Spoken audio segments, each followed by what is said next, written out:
I think my eye makeup is on fleek today, though. What do we think? Missed a piece of hair for my braids. Hang on, guys. Cry me a river? I know. But I wanna, if I'm gonna keep a diary of stuff I'm going through with my mental health, I don't want it to be dour and sad and depressing. Because who wants that? You know? Who wants more of that? I sure as fuck don't.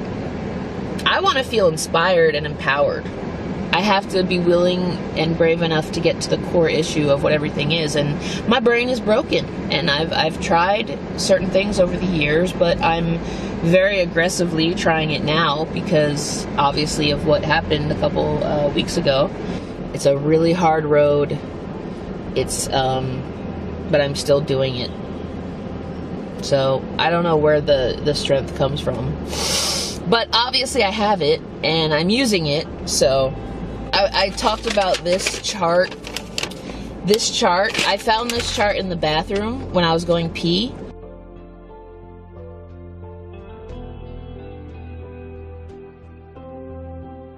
And I thought it was a sign from Jesus that I share it. It's laid out like a pyramid. And I'll just describe this. So, it's called the Self-Love Deficit Disorder Pyramid. I hate that it seems so cliche and ridiculous, but fuck! But I'm doing this. I'm doing this. If I don't do this work, it's not gonna matter what job I get or what creative project I do in my life. If I don't try this, if I don't try to be better and work on myself, then nothing is going to work out the way maybe I can do it best. So I have to be brave and do this. Top of the pyramid, it says SLDD, selfless compulsive caretaker who habitually attempts to control others into loving them. I have been that person at some point. SLDD addiction, narc compulsion, loneliness, ache, or withdrawals, subsides with drug of choice, narcissistic lover. A lot of people, I'm sure, can relate to that one. Pathological loneliness, deep aching lonely pain, excruciating feelings of worthlessness and loneliness, existential void. Hell to the yes, that has been me ever since I was born. It sucks, and that's just the hand I was dealt. Many have it much worse, so I'm not gonna complain.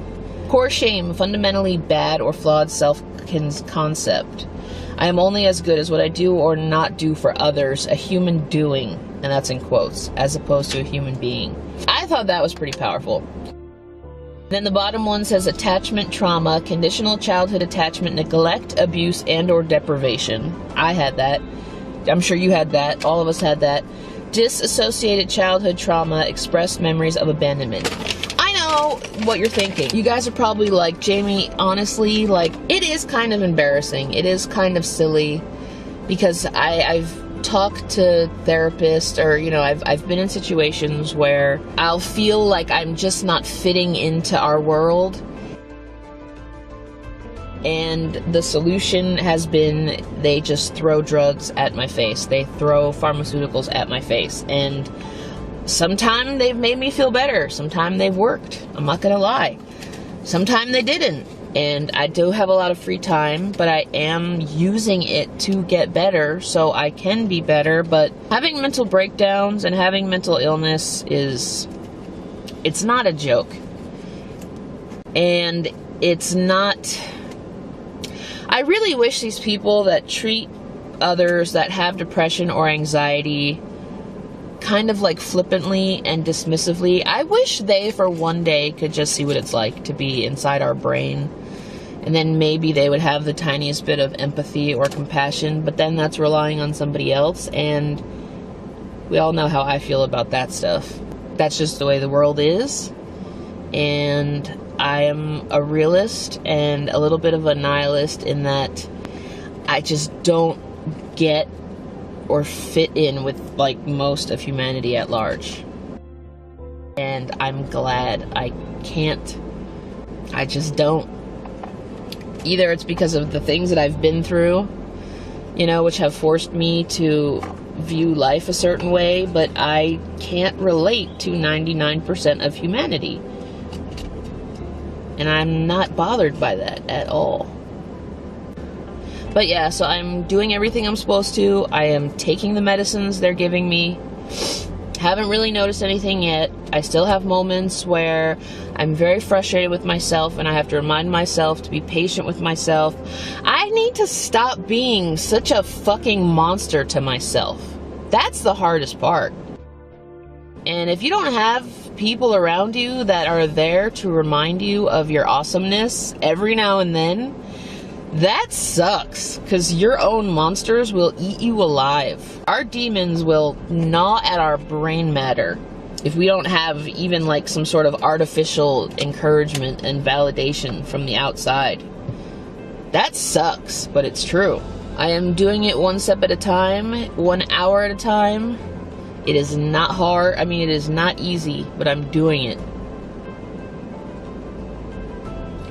And I keep thinking about that quote from Girl Interrupted where she was like, you know, the world is fucked up. There are assholes in it. There's so much injustice. There are so many bad things happening, but I still would rather be in it. You want to stay in it for that 5% of hope and goodness and purity that I think you mostly find in animals. And you gotta just avoid the 95% of the fuckheads in this world. And the shit that just doesn't make sense and is so wrong and so unjust. It sucks that it couldn't be more of an evil balance. Even balance. That was weird. What was that? That's the truth. It's just not. So, I went to go visit a friend yesterday. Drove out to see a friend. Was kind of cut short, but went to go see her. Met her at the hospital when I went. And we just chilled and kind of caught up, looked at makeup, played with makeup, smoked, hung out. And I started getting really socially drained. So, I'm gonna be okay. I think. I so passionately feel I'm meant to do something big outside of myself. And I can't give up. I just can't give up. It's just not an option. But I have to, in order to not do that, I have to maintain and nurture my inner strength. And that can be hard as hell. Oh, I went to a Starbucks. I went to a Starbucks yesterday in, what's the name of the city? Easton, Massachusetts. Beautiful. It's the most gorgeous Starbucks I've ever seen in my whole life. It is big. It's so pretty. Eastman, Massachusetts. Easton? So weird. I do the weirdest shit. I need content right now, and I don't have any content other than I'm recovering from my mental breakdown. That's my content. As long as I have a therapist that doesn't fall asleep on me, then I'm okay. Because I had a therapist that fell asleep on me, and it was awful. That left a horrible taste in my mouth about therapy, because I just thought, you know, I don't want to just go into this place and then start bitching about my life, which is what I thought therapy was. And then the lady was falling asleep on top of it, or actually it was a guy. So, what meds am I on? I am on my Venlafaxine, which they upped when I was in the hospital. It's at the highest dosage possible. They added in something called Buspar, which I have to take twice a day, and I finally got put on Ativan twice a day. But I've had panic attacks since I've been released, so I don't really notice anything yet. But I'm being patient. I was an idiot the other day, and I smoked something I probably shouldn't have smoked. First day, I started taking a new prescription drug, so I didn't feel so great.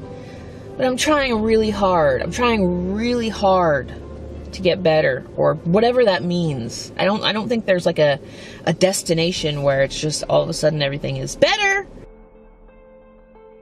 I need a lot of support, and sometimes I just need a hug.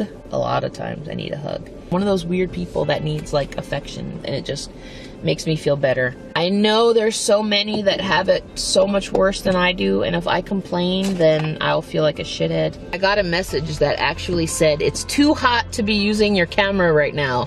And it shut off, and I was being all witty and funny. Hang on, I need to blot my upper lip. Get out of my shot. Never, ever, ever, ever. Never, ever, ever, ever. Give up. So, bring on the thunderstorms. It's hot as fuck and I'm melting. Thanks for watching. Have a great day.